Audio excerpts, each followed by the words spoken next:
La mítica película Los cazafantasmas vuelve a la gran pantalla. 30 años después de la franquicia original, el director Paul Feig trae una nueva versión de esta comedia sobrenatural. En esta ocasión, y tal como aparece en el primer tráiler publicado este jueves en YouTube, todo el elenco ha sido renovado. Así es, ahora la película está protagonizada por mujeres. Podremos ver a las actrices Melissa McCarthy, Kristen Wiig, Leslie Jones y Katie McKinnon asumir el reto de proteger a la ciudad de Nueva York de los más aterradores y asquerosos fantasmas. Bill Murray, uno de los personajes más queridos por los aficionados de las dos entregas anteriores, volverá para la nueva película.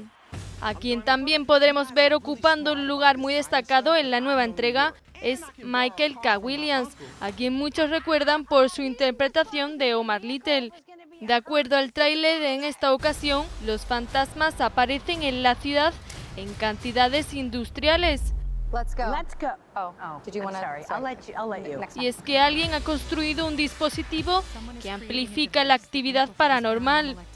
Esta versión femenina de Cazafantasmas se estrenará el próximo verano.